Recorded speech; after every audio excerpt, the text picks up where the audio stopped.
Боже, благодаря Ти, че си толкова добър към мен. Обичам Те толкова много.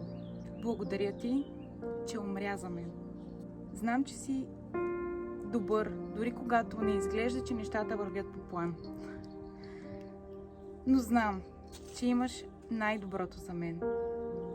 Не съм сигурна точно какъв е планът Ти, но знам, че имаш план.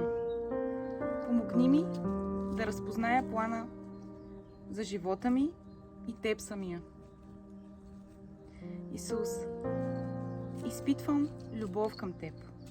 Искам да се изразявам с истина и действие, а не на теория и с бездействие.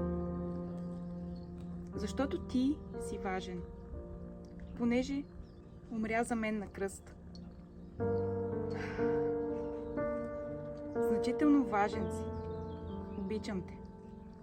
Прекрасен Исус. Моя Исус.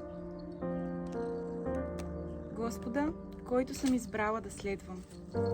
Съвършеният ми Бог. Невероятен Спасител. Моя Спасител.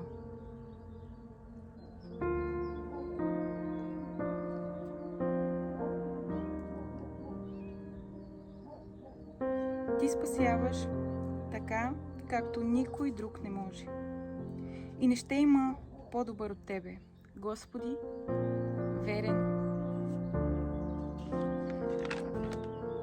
и славен, Цар на царете и Господ на господарите. Исусе, искам да Ти бъда от любимците. Искам да съм Ти угодна. Искам да ми помогнеш да бъда смирена по Твоя начин. Моля Те да ме водиш. Искам да ме водиш. Да пазиш ума ми и да ме научиш как да го пазя. Трябваш ми. Това, от което имам нужда, си просто Ти. Как бих оцеляла без Теб? Истината е, че не бих.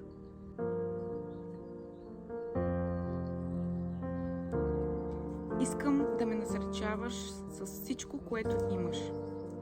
Ти си страхотен, Исус. Искам да приличам на Теб. Говори ми с псалмите, кажи ми нещо от притчите. Накарай ме да отворя там, където искаш да ми говориш. Любим Исус.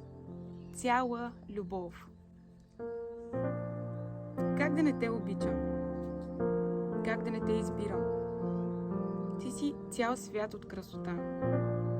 Прегръщам Те, Исус, моя Господ, който ме избавя.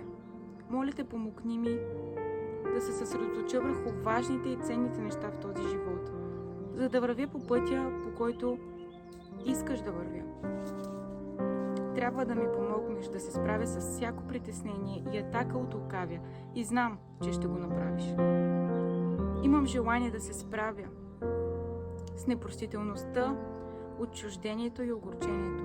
Ти прикова тези неща на кръста и аз съм свободна от тях.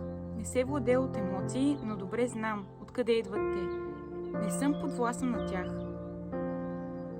но съм свободна в Христа. Амин.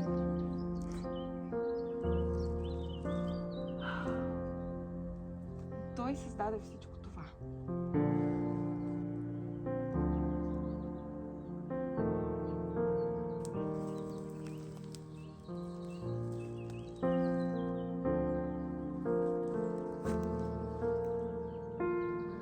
Блажен онзи човек, който не ходи по съвета на нечестивите и в пътя на грешните не стои и в събранието на присмивателите не седи, но се наслаждава в закона на Господа и в Неговия закон се получава ден и нощ. Ще бъде като дърво посадено при потоци и вода, което дава плода на времето си и чието листо не повяхва. Във всичко, което върши, ще благоуспява.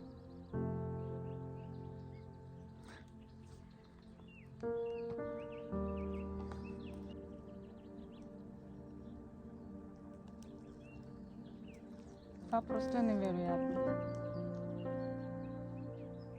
Колко по-свежо и някакво удовлетворяващо отвътре да стоиш в природата и да правиш такива благоугодни неща.